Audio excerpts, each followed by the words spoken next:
Para mí recibirlos, por una parte, y en particular recibir al doctor Teodoro Hampe, que yo conozco de hace 40 años, y cuya obra escrita he tratado de seguir a lo largo de las décadas, porque en verdad uno lee libros sobre el Perú con mucha pasión cuando le toca estar afuera y comparte la sensibilidad con algunas personas que están buscando comprender cosas y ampliar los horizontes de nuestro conocimiento sobre la historia y en el caso del doctor Hampe también sobre la geografía de nuestro país.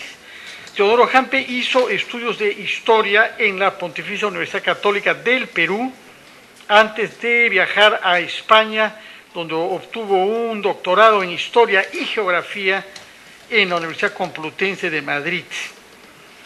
Tiene más de, yo tengo contados 12 libros, pero seguro que no es 20 libros, ¿no ven? He hecho una contabilidad hacia abajo. Yo creo que el más antiguo libro que le conozco es sobre Pedro de la Gasca, que inició y significó su irrupción, digamos, en el mundo de los historiadores con mucho impacto. Le conozco libros sobre bibliotecas y colecciones de libros durante la época colonial. Le conozco un libro sobre el Santo Oficio en Lima. Como verán, estos tres temas son grandes temas de nuestra época colonial. Más recientemente le conozco un libro en El Mirador Peruanista, ya del año 2002 me parece.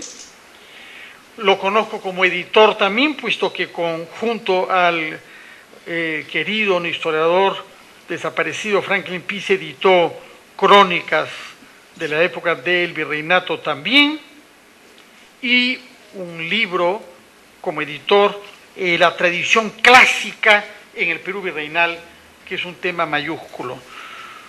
No podíamos, en consecuencia, comenzar con más pertinencia y con más brillo este ciclo que hemos querido hacer sobre la época virreinal en el Perú, vista por dentro, es decir, vida, pensamiento, cultura. Y la estamos comenzando con un especialista de la época colonial que nos va a ofrecer una conferencia sobre el urbanismo y la arquitectura durante este periodo. Señalo que en el doctor Hampe ha irradiado su actividad docente a otros países, porque ha sido profesor en varias universidades francesas, que yo sepa, París 10, Nanterre y Toulouse, pero también en otros países sudamericanos. Él ha beneficiado de becas en los Estados Unidos, en Alemania y Austria, y en España. Y su actividad se extiende hoy a varias instituciones, como la Sociedad Peruana de Estudios Clásicos, cuya secretaría ejecutiva ejerce actualmente, de la misma manera que el Club Humboldt. Dejo entonces con ustedes al doctor Teodoro Hampe, para quien pido desde ya un aplauso en mérito al interés que ha tenido en inaugurar este ciclo.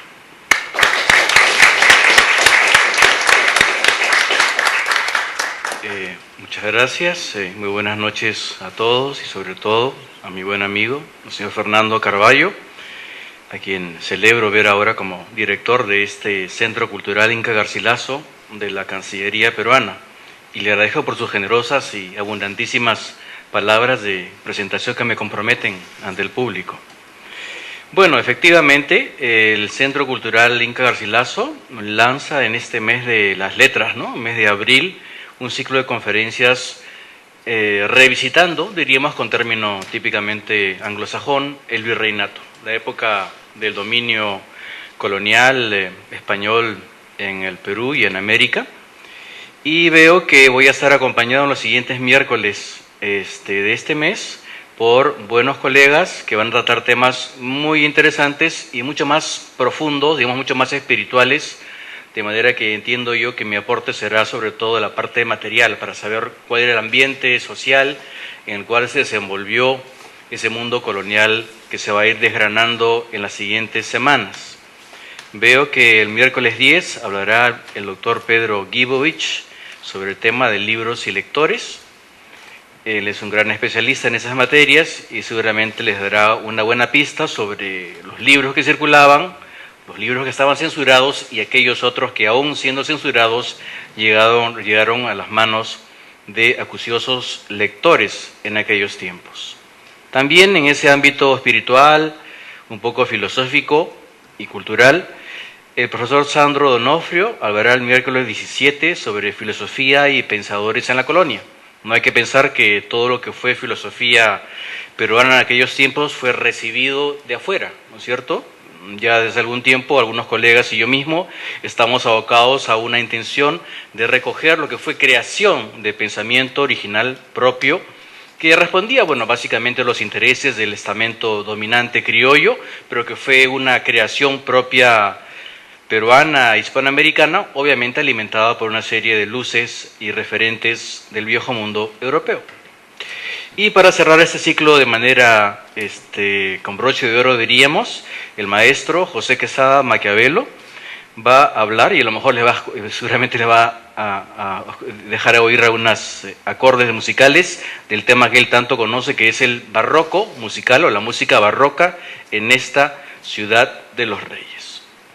Bueno, entonces yo he planteado mi pequeña charla en 2 o 3 partes. La primera, en la cual, bueno, haré algunas consideraciones generales, como decía al principio, sobre lo que era la conformación social del virreinato, no solamente en el Perú, sino en el resto de América.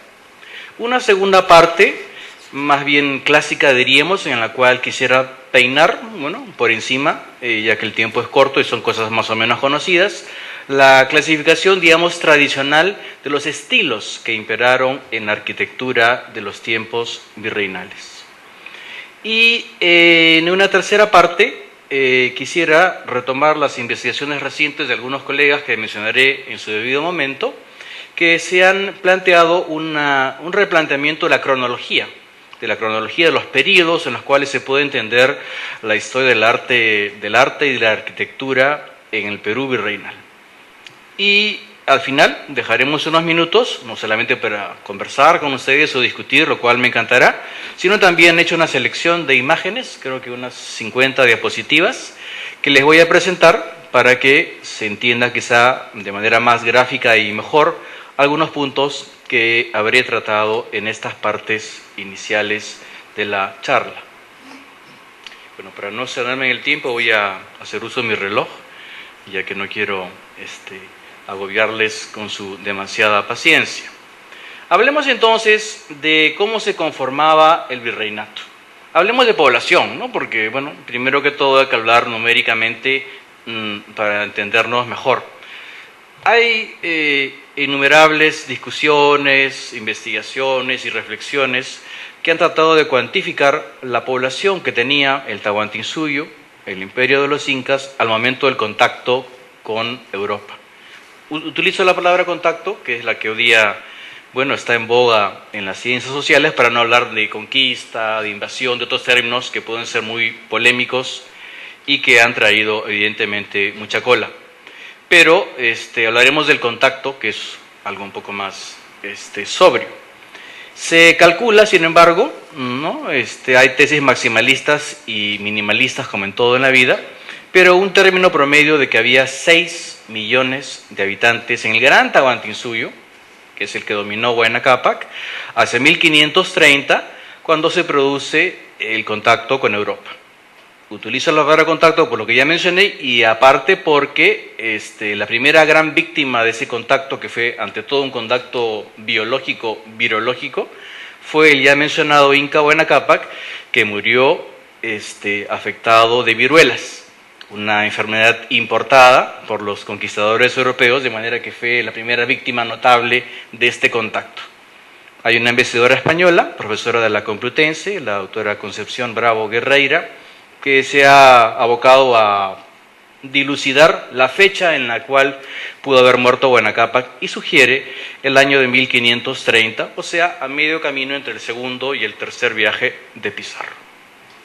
Bueno, si había 6 millones de pobladores en el Gran Tahuantinsuyo, o sea, el Gran Tahuantinsuyo que nosotros hemos aprendido a amar y a conocer en el colegio, el que iba desde el nudo de Pasto, en el sur de Colombia, hasta el río Maule, en el centro de Chile, incluyendo todas las actuales repúblicas de Ecuador, Perú y Bolivia, en sus partes costeña y andina, no amazónica, y el noreste argentino, ¿no es cierto?, en la parte que llega hasta el Tucumán. Ese gran imperio tenía 6 millones. Difícil hacer la traslación inmediata a lo que fue el virreinato del Perú, porque el virreinato del Perú no se superpuso inmediatamente sobre el Tahuantinsuyo, sino que fue recortando territorios, se fueron creando audiencias, de manera que no equivale decir Tahuantinsuyo al Perú. Eso hay que tenerlo en cuenta, no es nada malo, pero hay que hablar con propiedad. El primer censo de población que se hace en el virreinato lo implementa en los años de 1570 el quinto virrey, el famoso don Francisco de Toledo, ¿no?, que manda a hacer una inspección de los recursos naturales y demográficos que había en las provincias del virreinato. Y el cómputo al cual llega este conteo de población es de poco más de 1 millón de pobladores. Bueno, se podría hacer una media un poco exagerada, de una reducción de 6 a 1 o de 5 a 1, si uno quiere ser generoso, porque, como digo, el virreinato no equivalía al Tahuantinsuyo. Pero hubo una gran despoblación. Esto es evidente, ¿no es cierto?, por muchos factores. Uno de ellos, quizá el más importante, el factor que ya he mencionado, del contagio de enfermedades, sumado al desgano vital de los pobladores que a lo mejor querían irse de este mundo para no seguir sufriendo, a los maltratos evidentes que se producían con la dinámica de la colonización, al cambio de hábitat que sufrían muchos de los mitayos y los que eran obligados a dar su mano de obra en los ejércitos, en la construcción de caminos, y muchos otros factores que llenarían más de una conferencia que no puedo dar ahora. Y haremos el salto olímpico, hasta las épocas finales del virreinato. También se podría discutir, y ya que he sido más o menos preciso con algo que es muy impreciso, como es la muerte de Huayna Cápac, se podría discutir también hasta cuándo se puede hablar de virreinato. Para mí, y no creo equivocarme, que no puede ser 1821, ¿no es cierto?, aunque el Perú se está preparando muy lentamente para la celebración del Bicentenario en esa fecha, 2021.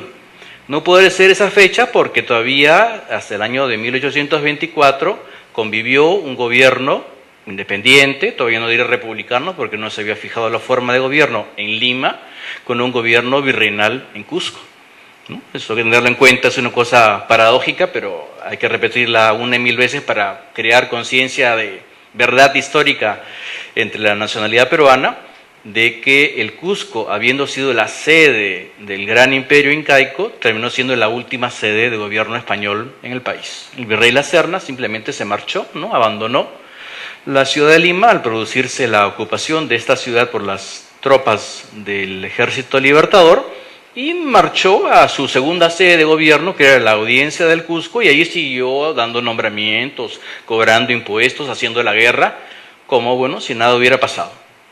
Entonces, creo que es más certero hablar de final del virreinato para 1824. Pero en esa época convulsa, evidentemente, no había tranquilidad para hacer un conteo de población.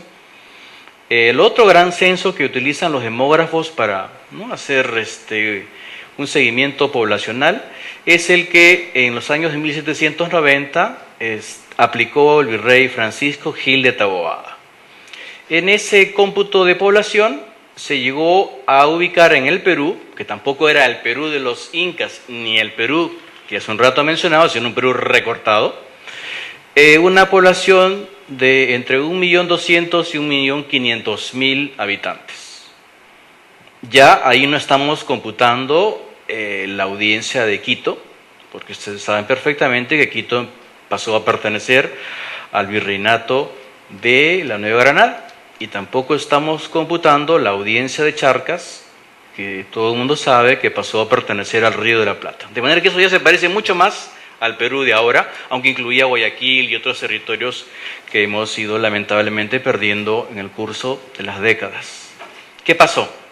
No hubo nada. ¿Qué pasó? ¿Por qué se parecen tanto las cifras en un espacio de tan largo tiempo, de prácticamente 2 siglos y medio, diríamos, entre